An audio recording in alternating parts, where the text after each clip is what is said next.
again, a lot of people believe that they're open-minded, but that's based on people's self-assessment and self-judgment. And that's really hard to measure or to find to be reliable, at least from a research perspective, because there's a lot of factors that influence that. It is socially desirable to be considered to be open-minded. And also, we just tend to gloss over our own cognitive biases as it is. So, for example, I think that it is incentivized for you to describe yourself as someone who is open-minded to maybe different views or different opinions. Or sometimes this is maybe even masked with the sort of phrase of I don't need everyone to agree with me, right? Or I'm fine with people disagreeing with me. But then you might look at their social circles or their news sources, and that may suggest otherwise. Welcome to the Multiamory podcast. I'm Jase. I'm Emily. And I'm Dedeker. We believe in looking to the future of relationships, not maintaining the status quo of the past. Whether you're monogamous, polyamorous, swinging, casually dating, or if you just do relationships differently, we see you, and we're here for you. Things I know I did, forcing me to form myself to fit. On this episode of the Multiamory podcast, we're talking about open-mindedness, what it really means, how it's misunderstood, and how we're likely much, much worse at it than we think we are. Most people out there identify open-mindedness as a positive trait, especially among younger generations, and most people that you meet will say that they're open-minded. I remember years ago I heard about this on job applications, that open-minded is a thing that gets put on there a lot. However, research struggles with actually measuring that for a couple reasons. One is that open-mindedness is a difficult thing to measure because what does that really mean? What do we really mean when we say that? And then the other thing that's interesting is when you do study it, you find out that most of us are not very open-minded at all, no matter where we fall on the political spectrum, for example. So in this episode, we're going to unpack all of that and look at some ways that we can actually try to make ourselves more open-minded and why that's a really good thing for all of us to be doing. If you're interested in learning more about our fundamental communication tools that we reference on this show, you can check out our book, Multiamory: Essential Tools for Modern Relationships, which covers some of our most used communication tools for all types of relationships. You can find links to buy it at multiamory.com/book or wherever fine books are sold. Yeah, this whole premise is making me think of that poster that is on the wall of many classrooms and maybe office cubicles. The one that's all the quote that's like how your brain is like a parachute. It works best if it's open. You know the one I'm talking about? Interesting. Yeah. I forgot about that one. Yeah. Are there a bunch of people in a circle with like a big parachute or something? Yeah, exactly. Right. Love that. No, it's so funny because this quote in particular, it looks like it's been attributed to 6 billion different people. The most common one is Frank Zappa, but it looks like Buzz Aldrin slipped in here as well. But then, of course, there's an English language stack exchange where a bunch of freaking English nerds are getting to the bottom of it. It seems like this kind of concept of the mind being like a parachute actually comes from the 30s. Some random journalist person in the 30s. Some random journalist in the 30s writing an article about drought. And it seems like the concept has been recycled over and over many times. Maybe Frank Zappa did say those words at some point, but there you go. But he wasn't the one to come up with it. Right. But I think that's interesting because it does speak to something in there, right? That there's something about that idea, something about that concept that feels profound, that feels meaningful, that feels like something we want to put in our children's classrooms. And I do think it's interesting because like if you think about it in a classroom setting, it's like, yeah, be open-minded, like I guess open to learning things. But that's kind of different from what we mean when we say open-minded, I think in most contexts. So there's also a little question there of like, what does open-minded even really mean? When we're looking at the current landscape of where we are at this moment in time, I believe a lot of people think that there are those of us who are very open-minded on one side of the spectrum and those of us who are not very open-minded on the other side of the spectrum. And the sort of middle ground has kind of gone away in essence, or at least it seems as though the media is portraying it that way, that the middle is sort of not there as much as maybe it was when the three of us were kids. I feel as though, at least from a political pundit standpoint, the more middle of the road person that kind of believes things on either side of the aisle, for instance, is less of a thing that is kind of in vogue as opposed to the I'm on one side of the spectrum and I'm on the other. And I think that that has sort of torn us apart in essence, this idea that we are on one side or the other and neither the two shall meet. And I think that that can really cause a big divide in our friendships. It absolutely has in some friendships, in family relationships, and even potentially in romantic relationships. So I'm really interested and curious in talking about that today because there is such a divide right now, and that idea and concept of open-mindedness, maybe if we tried to come towards the middle, then we could understand each other a little bit more. It's just like the landscape is so does not set us up for that right now, right? Not like, at all. I think this is me purely armchair sociologist shooting from the hip. I'd be willing to bet that there are more people who, at least on the inside, hold less extremist and less polarized views than maybe we think, right? Or right. I think there are more people who like lean, left of center or right of center or from the left towards center, right? All those things. Like those people do exist. It's just a landscape that very much favors the more extreme polarized positions. And to bring this into the microcosm of relationships, I do think that we can get polarized in relationships where on a particularly charged topic, any step towards reconciliation or any step towards, okay, I think I can validate this part of what my partner thinks about this, but I can't validate this, right? Like any of that can start to be seen as like, I can't sacrifice any ground, right? And so this is how I see people get really locked in these like recurring arguments or recurring battles where it's like no one's willing to essentially give up any ground to actually start to understand the other person. Yeah, and unfortunately, we're set up with a lot of role models of doing the opposite of this. And we see this, again, with our public figures. So not only politicians, but also other kind of influential or famous public figures, where there have even been some studies showing that we do a lot of this like, oh, well, you said this thing however many years ago, and kind of still holding people to stuff that they said before. And what they found is that if someone apologizes and is like, yeah, I was wrong and changed my mind, that from a ratings and public opinion point of view, that's hurtful to them.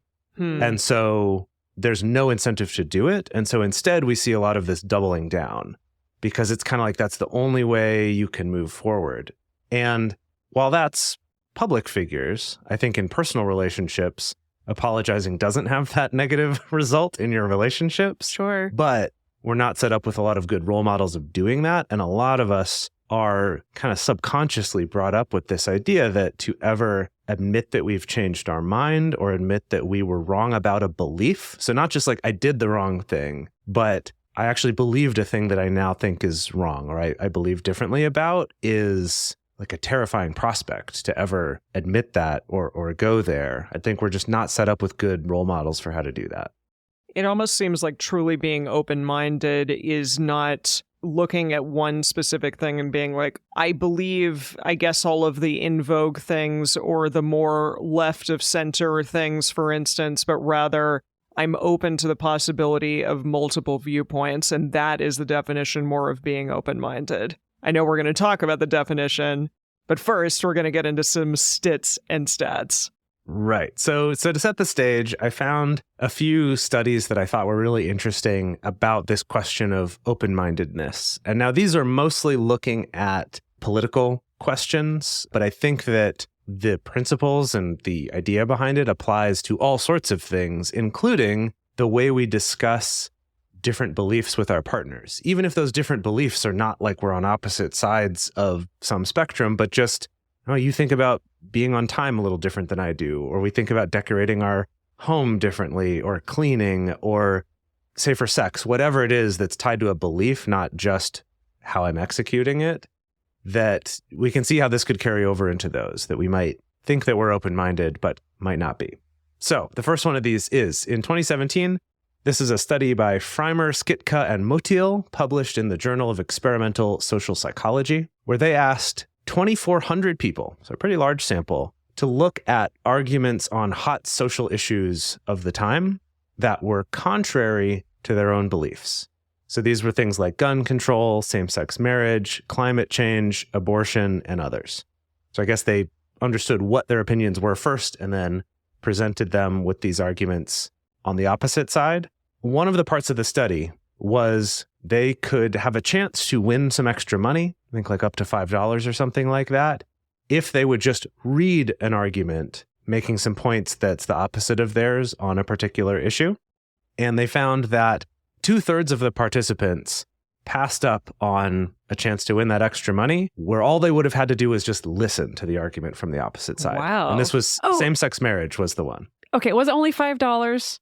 It was a low here's the amount of deal. money, so sure. Everybody has their price. I Sure. will firmly say everybody Sure. has their price. That's fascinating. And so I guess what this study tells us is that for 2/3 of people, $5 is not enough to pay them No. to even just listen to the ideas, not to agree with them, not to engage with them, literally just to read them, I think, in this case. And what they found is that this was true no matter where they fell on their opinion on same-sex marriage in this case. That no matter what, 2/3 of people, same statistics either side, were just like, I'd rather just not. And their reasons for it were things like, I think this would actually make me hate those people more. Wow. Or they didn't say it Interesting. quite like that. I'm paraphrasing a little bit, but basically like that it would make me feel more divided from the people on the other side of this argument, which That's interesting. I wasn't expecting that. was a surprising answer. I agree. Yeah. So now there's another set of studies. These are 2 studies that kind of did the same thing. So one of these was from the Online Privacy Foundation. Oh, sorry. This is a British one. It's the Online Privacy Foundation. Okay, And- good, good. This was a study that they did during the lead up to Brexit, Mm. actually. And there were two groups, right? There was a control group and then the test group. In the control group, they were presented with some statistics about a skin cream, and they were asked to say, based on these numbers on this graph of statistics of using this skin cream to treat a skin rash, is it effective or not? That's the question. And it would be randomized. So some people got data that said it was not effective. Some got data that said it was effective, but they weren't told the conclusion. They were just told, based on this data, what do you think this says? And they found that 57% of people were able to correctly identify if it had a positive or negative effect. So the first part of that is 57 is a lot lower than I expected. Yeah, I was Yeah. going to say that's like 43% of people can't read a graph. Is that what I'm supposed to glean from that? Basically, yeah. Oh, Like, no. or Interesting. would have trouble understanding how those numbers correlate to each other to then draw a conclusion Okay, from it. sure. Got sure. it. Okay. So that's already interesting since we love talking about statistics and numbers and things on this show. Maybe people need to learn how to read graphs better. Yep. Yeah. Okay, so now in the test group, they did the same thing, the same graph, the same numbers, everything the same, but they told them that it was about the correlation between immigration and crime instead of skin cream and treating a rash. And in that group, they found that if the graph was supporting the opposite of what you believed on that topic, instead of 57% interpreting it correctly, only 35 did. So the likelihood that you would understand and correctly read the numbers of just what it's saying, not what your conclusion is, if they go against what you believe, that number dropped. That's really interesting. And if it agreed what you believed, the number went up because you were more Wow. likely to assume the numbers are going to support what you believe to be true. Yeah, so if you already believe, okay, so let's say like I'm presented with this graph and I believe that there's zero correlation between gun violence or crime and immigration, right? And if that Mhm. is what the graph is showing me, I guess my brain is already primed to be making the connections with those numbers with a particular relationship to each other.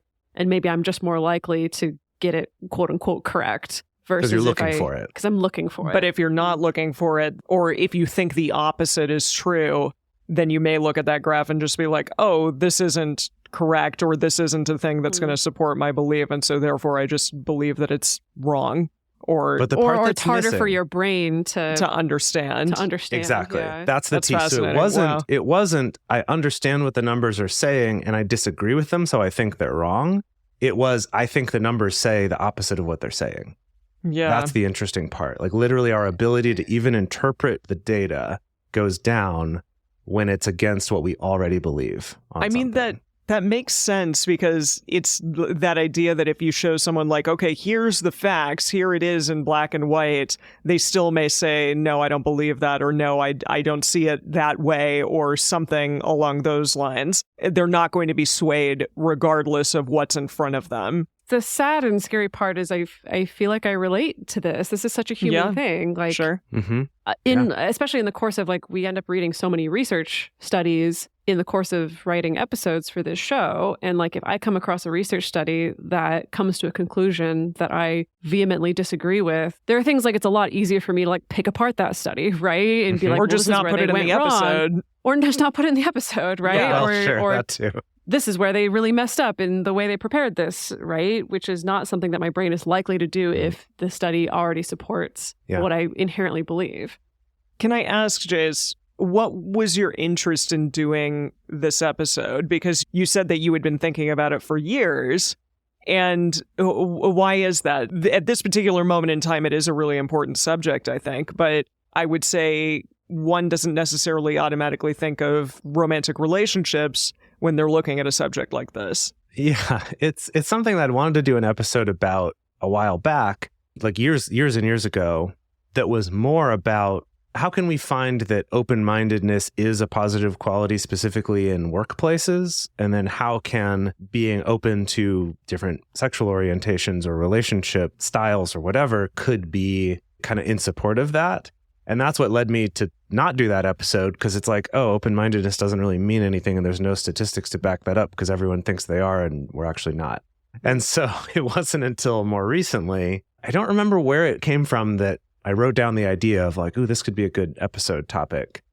But I think that it was realizing that it's kind of all the same issue. It's like the scariness of challenging our beliefs is enough to stop us from doing it, also on those day-to-day kinds of things that can become those, like the Gottmans call them, the irreconcilable differences. Yeah. Sure. Of these just like fundamental different beliefs we might each have, and that you're always going to have some of those. And the question is this a difference that I can live with and learn to get along with? Or is this one that I can't, because you're not ever going to change their mind?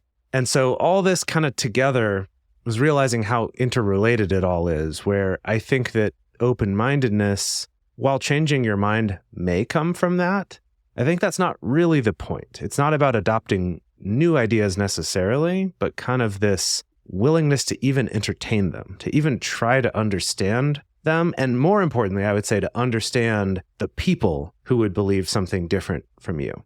Well, And we've been talking about big things like immigration or same-sex marriage or things like that.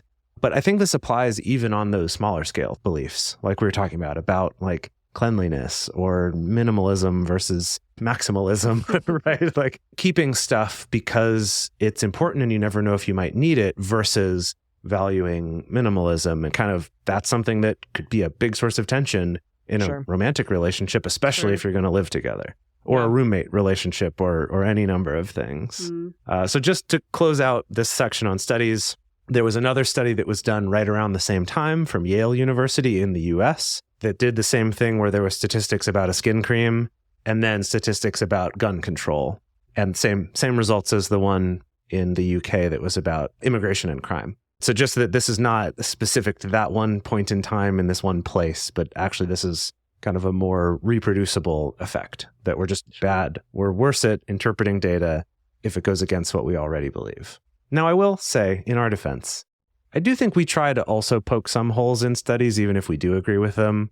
Not poke holes, but just to say, well, this part of their study's not great. Like, oh, not a lot of participants, or, well, they were only undergrads at this one university, or things like that. I think we do try to do that, but that bias is hard to escape completely. Yeah, for sure. And I think that's more the point, is that no matter what research there is, there's going to be some amount of bias, not only from the people who made it, but also from yourself reading it. And so that's a good place to start thinking about, how can we get better at being open to different conclusions, to better explore the space and hopefully make better decisions and be better people.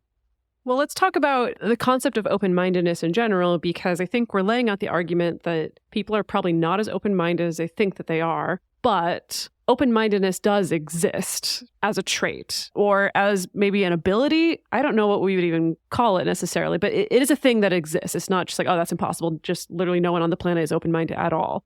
Again, a lot of people believe that they are open-minded, but that's based on people's self-assessment and self-judgment. And that's really hard to measure or to find to be reliable, at least from a research perspective, because there's a lot of factors that influence that.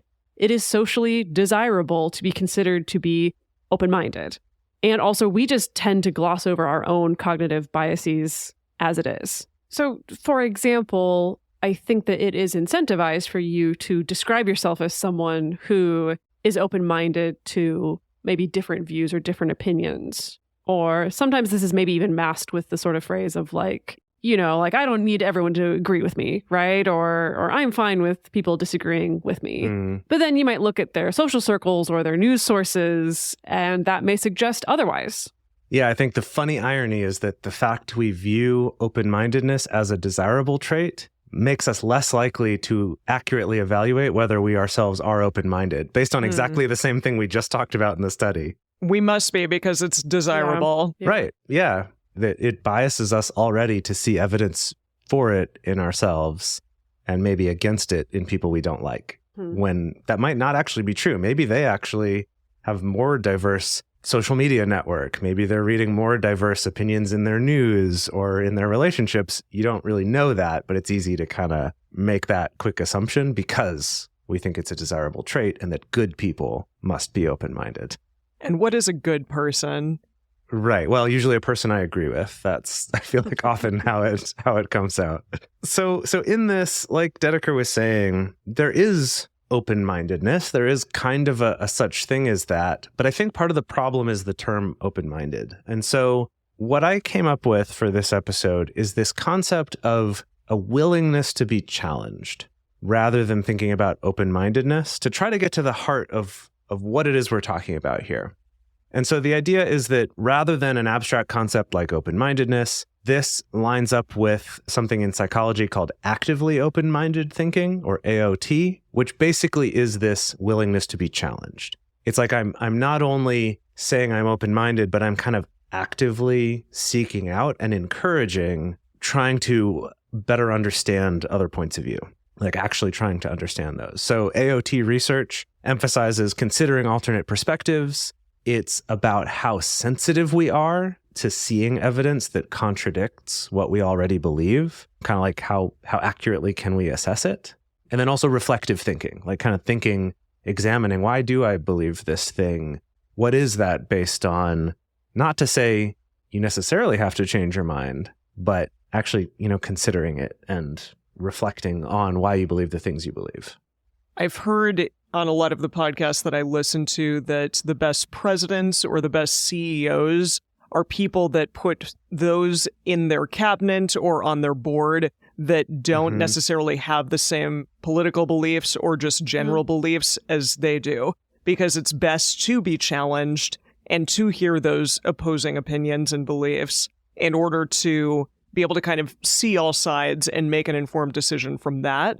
And that's kind of exactly what you're talking about, Jase, this willingness to be challenged and to be, I guess, quote unquote, open-minded enough to say, like, yeah, there's a lot of different viewpoints out there in the rest of the country or my constituents or whoever.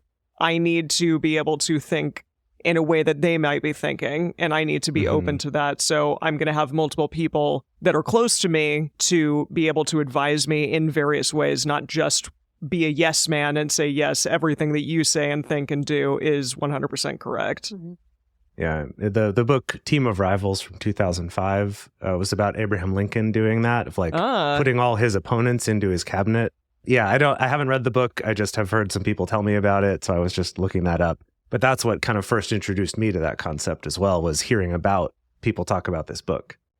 And yeah, if you're genuinely challenged by a partner's feedback and then really evaluating how it might improve a situation that you're working on together, I think that's really great. And something that not many of us are potentially very good at.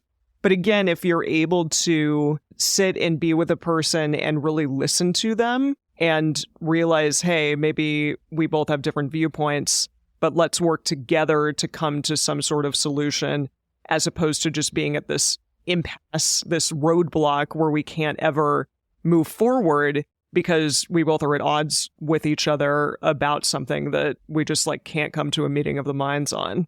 So to kind of summarize all of this, there are a lot of benefits of willingness to be challenged, what Jase came up with, that great phrase. One of them we just talked about, which is enhanced relationships. So you can promote a deeper understanding and empathy for partners and friends, which improves communication and reduces conflict. Also, this helps with personal growth. A willingness to be challenged helps us confront our own biases and evolve our thinking over time. And then ideally, it's going to help reduce conflict, so you can move away from things like defensiveness, which is one of those 4 horsemen of the apocalypse with the Gottman Institute. And if you move away from that defensiveness, it can increase our capacity for finding those win-win solutions and collaborative problem solving. I want to expand the definition of being challenged because, Sure, yes. I mean, I don't know, when I hear willingness to be challenged, I'm like, nope, I'm going to go crawl into a cave. Interesting. Not interested. No, thank you. And so I don't want this to just seem like, yeah, you need to be open to your partner just straight up criticizing you, because no one wants that, right? That can get into some really unhealthy behavior, maybe even abusive behavior. But I want to expand it into, I think that being open to being quote unquote challenged can be on a spectrum. I think it can be everything from, I had my particular story of how my partner and I totally messed up planning for this date night or for this trip, right? I have my experience of that. And then my partner has a very different experience of that. And I can be open to my partner having a different experience of that, right? Mm-hmm. Maybe it can be challenging to think about, oh, my narrative isn't the only one that exists right now. But it can also go all the way up to, I think, relatively low stakes stuff like, I don't know, my partner is suggesting that I get off the computer and we go for a walk together. And that's not normally what I like to do. And so instead of just being like, no, I don't want to do that, you go do that by yourself, maybe I'm open to being like, okay, sure, I'll take your bit, I'll go for a walk, I'll see how it is. Or going to see a movie that I know my partner's going to like and maybe I don't like necessarily. I think that it can fall under this big umbrella that isn't just open yourself to being attacked at your most vulnerable places. I worry about people hearing it that way. That's a great point. Yeah. When I was working on this episode, willingness to be challenged is kind of the core seed I was looking for in terms of challenging your own beliefs. But I agree, it's not a perfect label for it. It just kind of got me started down that path of a different way to look at the question of open-mindedness. Because yes, it's not like I want to be attacked or criticized, right? That's no because fun. I'm on a job application. I'm never going to describe myself as open to criticism and feedback. Honestly, Sure. I'll just say it. I don't like it. This is why you work for yourself, Dedeker. Exactly. That's why I'm not a team player. That's okay. I think you are. But I do want to clarify a little bit that, yes, this is related to another concept we talk about fairly often, which the Gottmans talk about as accepting influence, Mhm. which is, I think, a little bit, it's partly related to what we're talking about and partly different from that. Same with taking bids or turning toward, which is another Gottman thing. This idea of oh, my partner wants to go see this movie. I'm kind of if I were on my own, I might not, but there's a benefit to accepting an offer from my partner and going to do something with them. So overall, that's good. I should try to do more of those things. I think that they all kind of bleed into each other. What we're talking about here is a little bit more of this being willing to challenge yourself in a way, being willing to entertain that a different thing might be true, or understanding where they're coming from. So not just, I'll go to see this movie that I don't normally like because my partner wants to see it, but almost trying to better understand why they might like it. What would someone need to believe or feel in order to like that? And maybe it leads you to actually like it more. Weirdly enough, this happened to me with techno music a long time ago. Oh, wow. I always Okay. thought it was total crap. I thought it was nothing. And I had a friend who was really into it. And one day we kind of sat down and he was sort of explaining to me how he listens to it and what he's listening for as he listens to it. And it was overnight, I learned to appreciate it. And now I actually listen to a lot of electronic music. I will say, I want to give you credit for that I do think, surprisingly, for someone who went to conservatory to study music, like you are Music man. that person, you're the music man. And yet I do think you are very open-minded when it comes to finding the good parts, like all types of music. I don't think there's like any music I've heard you just like trash talk just by virtue of it being just a genre you've completely written off. Yeah. Yeah. There might be songs I trash talk, but Sure. not whole genres, right? Not whole styles. Yeah. Because, I do value that. And I guess my hope is that this is an example of this doesn't all have to be super high stakes, life or death, civil liberties of other humans type level disagreements, right? It doesn't have to be that. It can also just be music taste, movies, timeliness, cleanliness, whatever it is, right? Just opening up to understanding those things, even if you don't change your belief, but better understanding where other people are coming from. Okay, we're going to get into what are the challenges though, right? Because this is all well and good to say, yes, we should do this, let's do it, great. But it's actually hard, and there are some common traps that we can fall into. But first, we're going to take a quick break to talk about our amazing Patreon, as well as supporting this show. So our patrons are the best. We have really cool discussion channels in our Discord server, as well as people posting about things every day, multiple times a day in our private Facebook group. And those are things that people in our $5 tier or higher on Patreon get access to. It's such a cool way to connect with other people in a community that's not going to break the bank. It's going to help support this show being out there in the world for everybody to listen to for free if they want to. But it also means it's not just all of the randos of the internet. So you can be a little more vulnerable and engage in some more challenging discussions than I think you can in the more public parts of the internet. So it's been really fantastic to see that over the many years that we've had this community. And of course, it helps support this show. And the other way you can support this show is by taking a moment to check out our sponsors. If any seem interesting to you, use our promo codes or our links. That does directly help support our show to, again, help keep this going out there into the world for everybody for free. And we are back from our break, and we're going to be talking about the primary obstacles that get in the way of people being able to be more open-minded, whether it's on bigger issues or these smaller, more day-to-day issues. And the first one is just the comfort zone trap. It's just so much more comfortable to not be challenged at all. It's so much more comfortable to stick with familiar patterns, familiar stories, familiar talking points, having to sit with an opposing idea, whether that is an opposing political idea or, again, like your partner just having a different version of the story.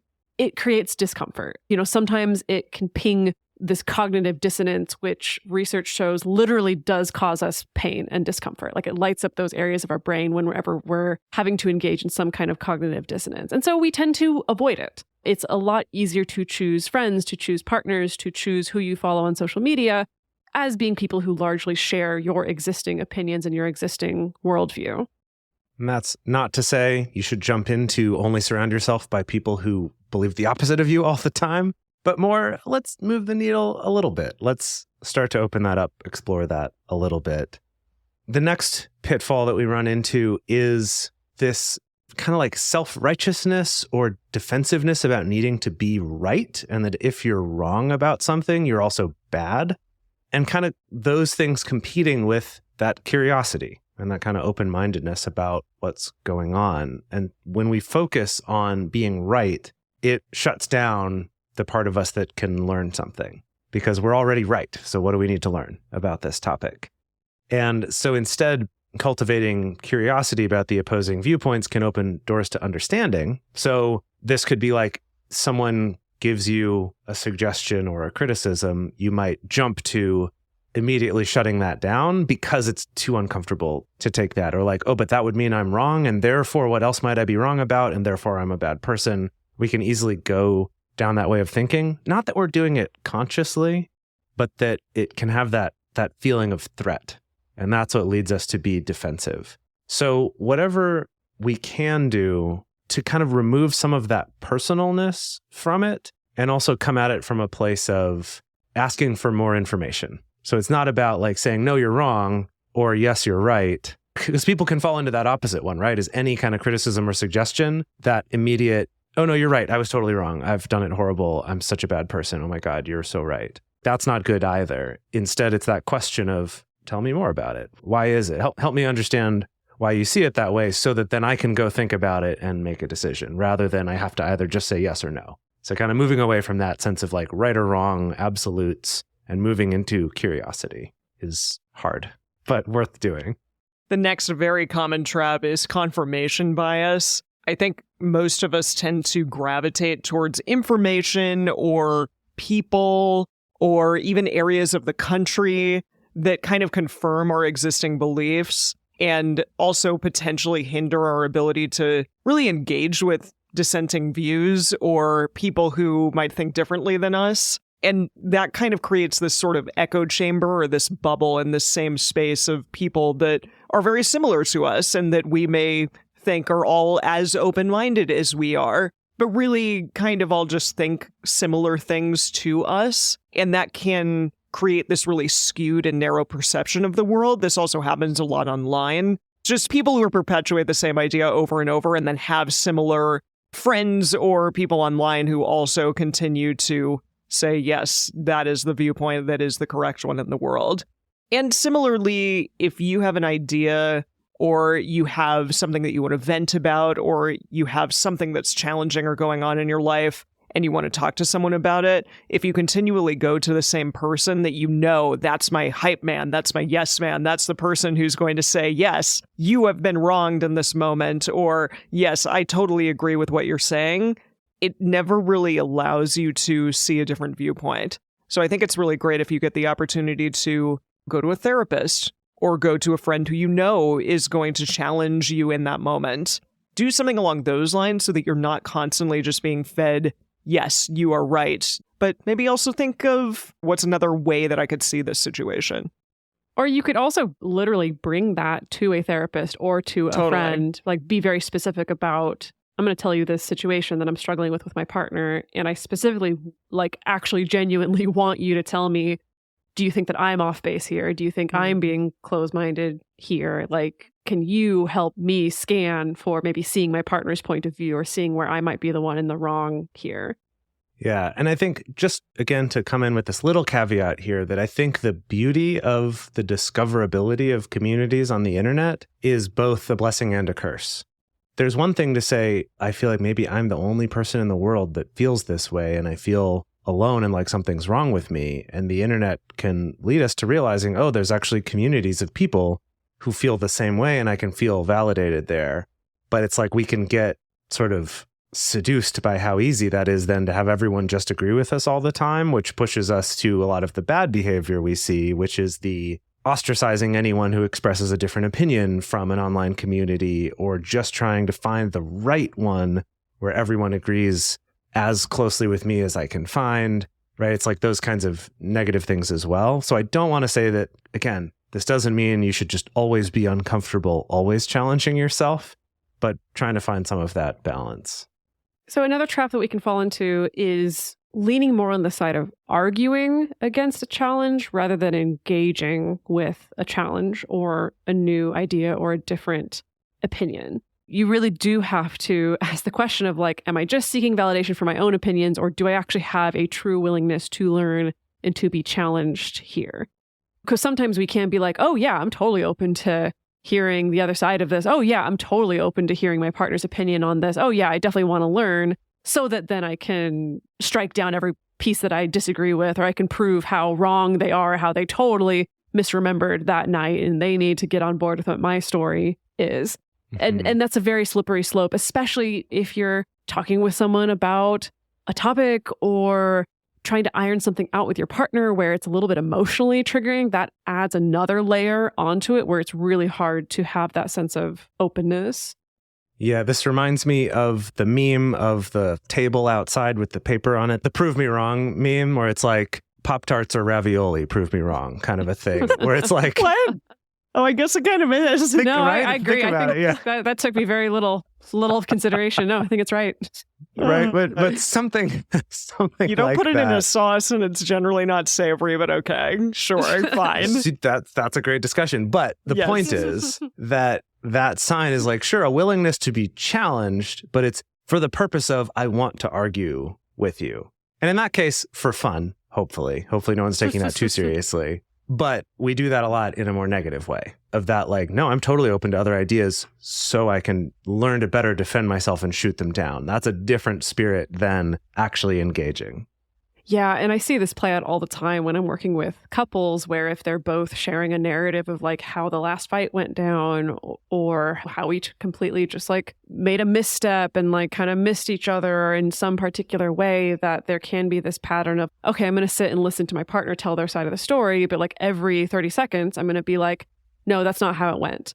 Or, well, like I said that because this thing happened, right? Or like, well, you shouldn't have felt hurt by this because what I was actually trying to do was this, right? It's just like at every single turn trying to invalidate and argue and push against what their partner's perspective is, and which is something that is 99% of the time, it's going to shut down the conversation rather than open them up. And I mean, it's going to shut down not just the conversation, it's probably going to shut down your partner, and it's also going to shut down you. When that's your mode, it shuts you down from being able to consider anything else whatsoever. I think listening is very important to actually truly be able to sit. If you can actually sit there and listen to what a partner has to say genuinely and truly think about it. And we're going to get into some actionable takeaways in a moment here.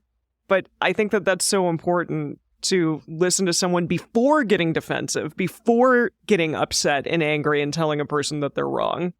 Literally what I have my couples do is if they're unpacking a fight, I will have them take turns like sharing their story with each other. But like while one person is sharing, the other person has to be writing down almost a transcript of what the other person is saying. That. Yes, and it can be a little intense, right? It's like a lot of furious note-taking, but what it does is that it gets people's brains into truly this much more neutral listening mode where they're like, okay, I need to be listening with accuracy to truly understand what is my partner saying, and I have to write it down instead of I'm going to listen.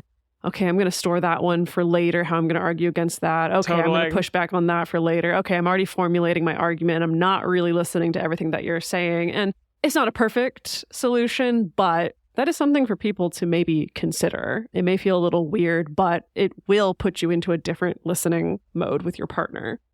Yeah, we have various sayings about this, right? Like the seek first to understand before being understood.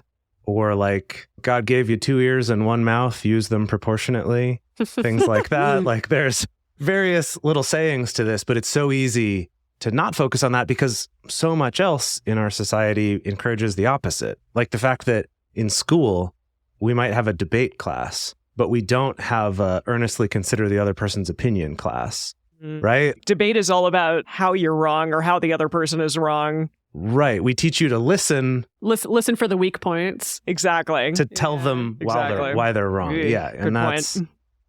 Yeah. Something to give out there. All right. So before we go on to our actionable takeaways, we want to take another quick break to talk about supporting this show. Our patrons are amazing. If you don't like listening to ad breaks, well, I have good news for you.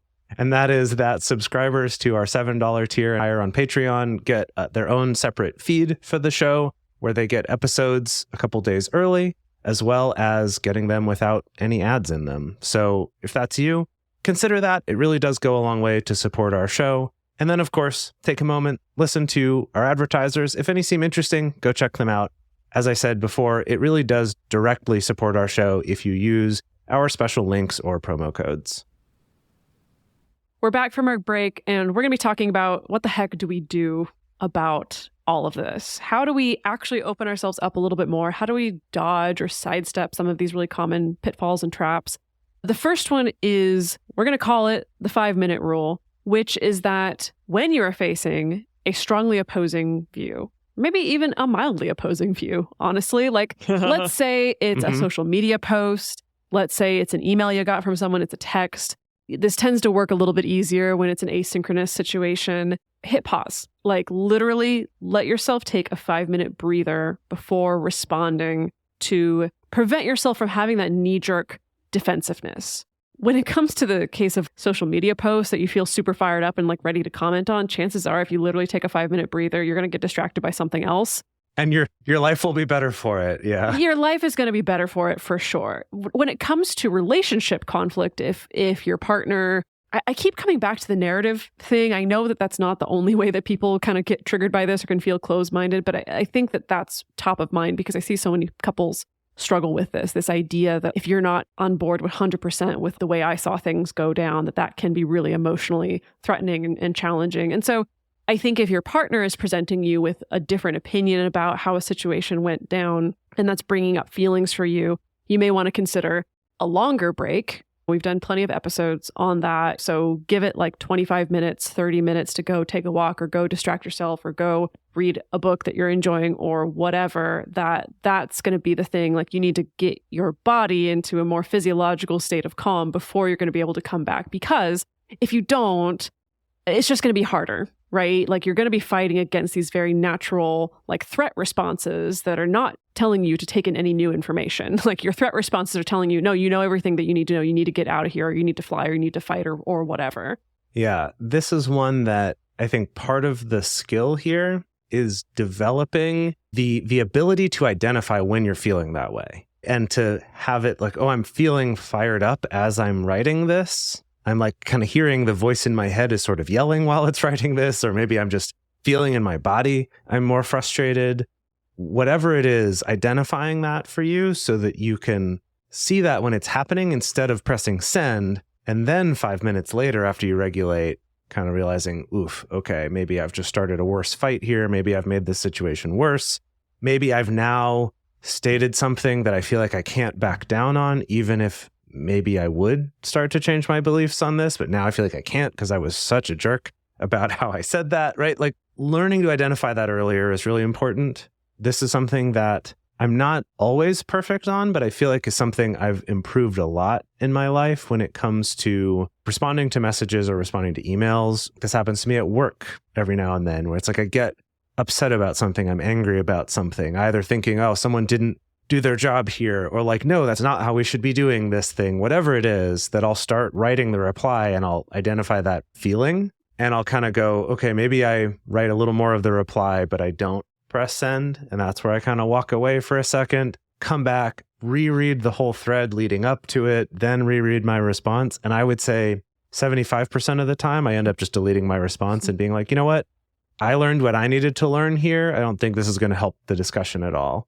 Most of the time, that's where I land. And then sometimes it's like, no, I do want to say this, but let me focus on what it is I really want to communicate, not just how I'm feeling about this thing, right? That it's like, but I couldn't do that if I was right in the moment. I have to learn to notice when I'm feeling amped up and, defensive or self-righteous or angry or whatever it is, to then kind of, I guess, like get distance from it, to then even be able to come back and see it and go, is this really the right choice for me, right? Is this going to benefit me? Is this going to benefit the person I'm saying it to?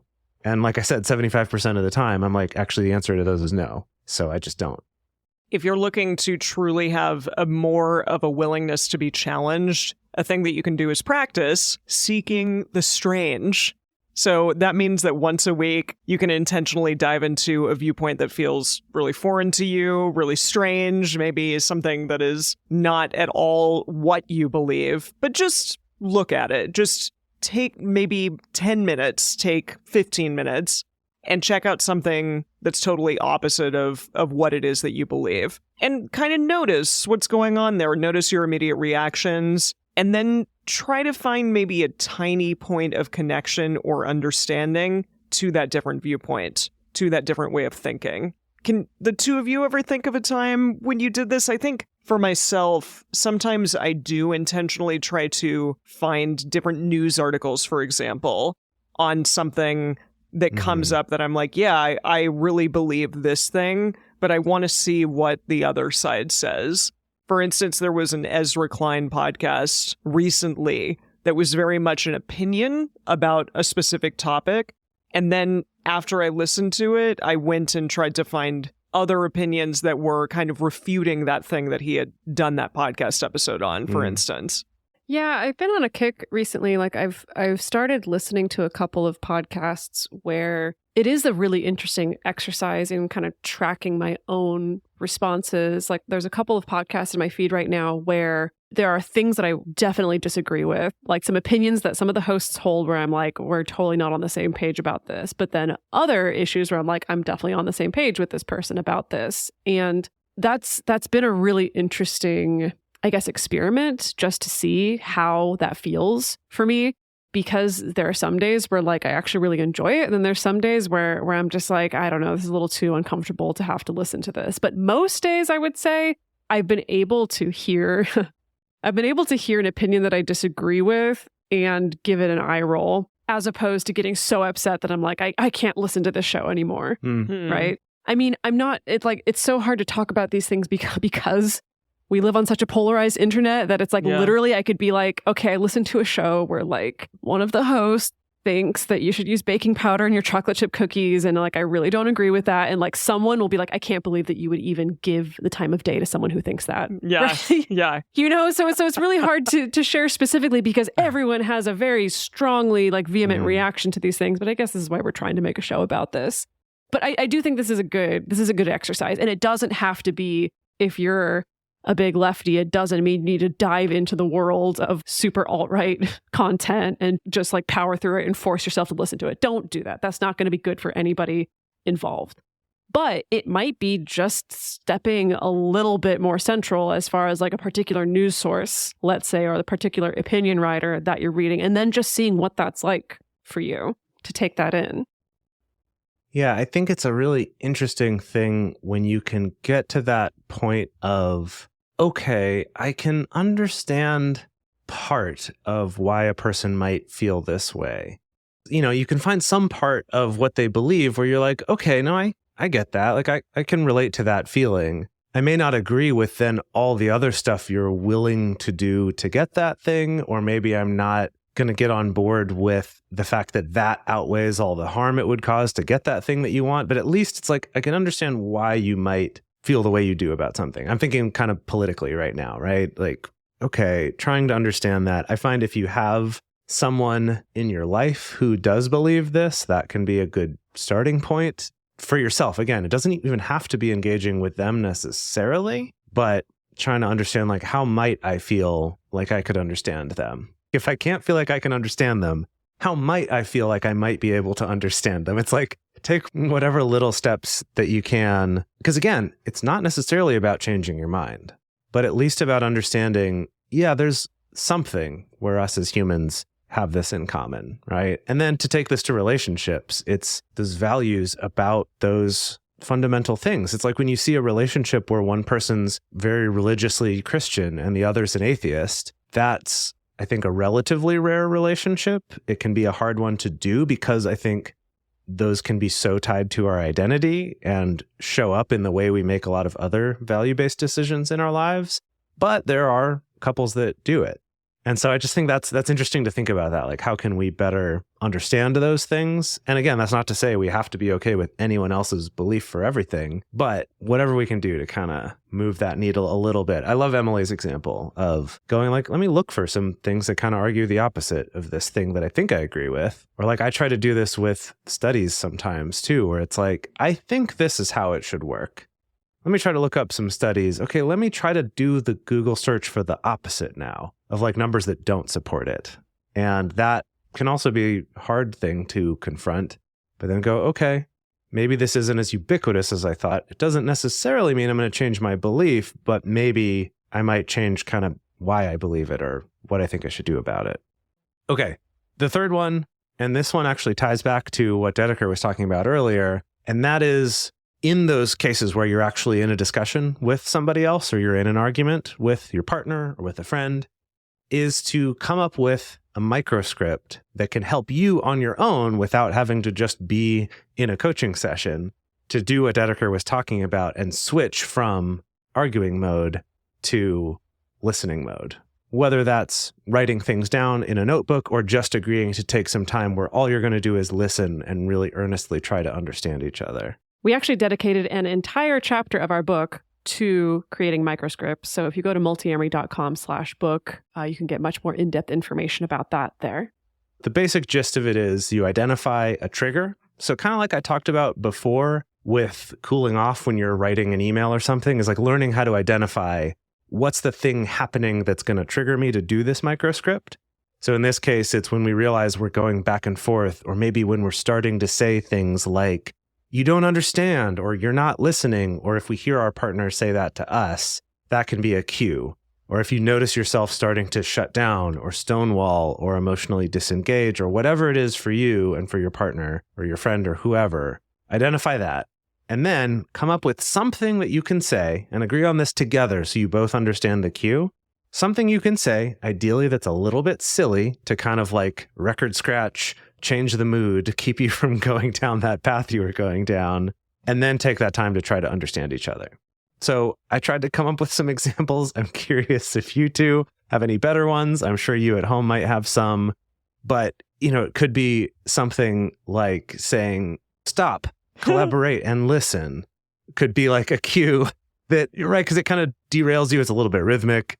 And then you kind of go, okay, yeah, let's maybe take a few moments to chill and then come back and say, okay, let's try to understand each other first before we keep having this discussion. And, maybe have them listen to this episode first so they understand why that's important. Or, your cue could be something like, I'm just getting upset here, or our voices are being raised. If you were someone who watched a lot of Saved by the Bell, you could say like, time out, like turn to the side as if you're talking to the camera and be like, time out. Goodness, Jase. And then you can kind of... Goodness, Jase. No one alive. No one alive. I'm very Gen X right now. I know. Knows what Saved by the Bell is anymore. I don't recall that. I don't think I saw it ever. Okay. All right. Now this is me being on the cusp of Gen X and millennial. So I can kind of, right. It could be, Houston, we have a problem, or like, whatever it could be. Maybe it's a hand gesture you do. Like maybe it is just holding up the timeout symbol to be like, hold on, we need to take a moment here. I think, Dedeker, you were talking about kind of this concept of like, I can't take any more input. Yeah, I think something I'm trying to be more cognizant of is that there's definitely a certain point where if I'm getting emotionally activated or getting upset, that I'm trying to get better at catching when that switch flips into, okay, like mind is officially closed right now. Like I cannot sit and listen. I can't listen to like what my partner's emotional experience is, or like listen with compassion or empathy, or like I don't have the capacity to sit and listen to their side of the story. Like I'm upset enough that it's just closed. So first of all, it's like I think that that's like the first cue that I've been trying to work with and try to find a way to even microscript myself around that. Then I think the second skill there is, after becoming aware of that, then not just being like, okay, but I'm going to keep arguing anyway. Then using that as a cue of like, okay, I can tell that my mind and heart are like really closed right now. And so I need to go take a break, all right, from this conversation. I need to go take a walk. I need to go do something else so that I can come back feeling a little bit more open. What about stop in the name of love? Good. But you have to sing it. Well, that's good but to sing you have it. to sing I like it. that. Yes, You have to exactly. sing it. Yeah. I mean, that might be fun and silly in the moment and stop the conversation from getting derailed. Mhm. Yeah. And it's really important that if you both agree this is something that you want to work on, the beauty of microscripts is that they're so kind of out of left field, so jarring, that assuming you're both on the same page that this is a value we hold in common, that we want to have better discussions and not just argue, that it can kind of be enough that even if you're a little bit like, wait, no, you can't, like, okay, yeah, fine. All right, we'll take a moment. It's like just weird enough to stop that pathway.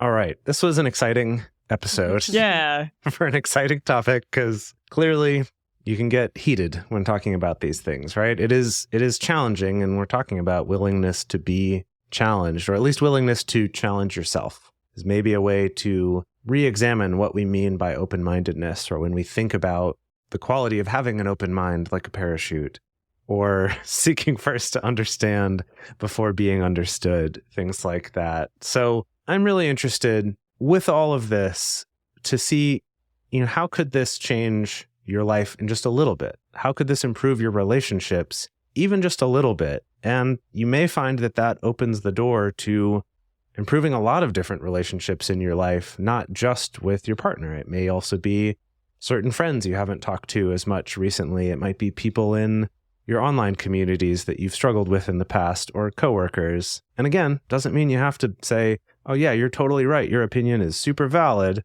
but maybe I understand it just a little bit better. And I think even that can make a huge difference. For our question of the week this week on our Instagram story, what is a belief that you've changed your mind about? I know my beliefs about things like non-monogamy or jealousy are very different now than they were maybe 20 years ago. And that's something I'm glad about, that change. And it's just good to remember that and go, yeah, maybe there are other things I might change my mind on in the future too, that I don't have to have all of my permanent answers right now. And I think that's a really important thing for us to realize. So I'm curious for others, what's a belief that you've changed your mind about? We're excited to hear from you on our Instagram stories. And again, that's anonymous. When you respond to it, other people aren't going to see your reply, and then we'll share some of those. So it's a place where you can really explore that question and be a little vulnerable about it. If you want to discuss this further, the best place to share your thoughts with other listeners is in the episode discussion channel in our Discord server, or you can post in the private Facebook group. You can get access to these groups and join our exclusive community by going to multiamory.com/join and joining our Patreon there. In addition, you can share with us publicly on Instagram, X, Threads, or TikTok. Multiamory is created and produced by Emily Matlack, Dedeker Winston, and me, Jase Lindgren. Our production assistants are Rachel Shennework and Carson Collins. Our theme song is Forms I Know I Did by Josh and Anand from the Fractal Cave EP. The full transcript is available on this episode's page on multiamory.com.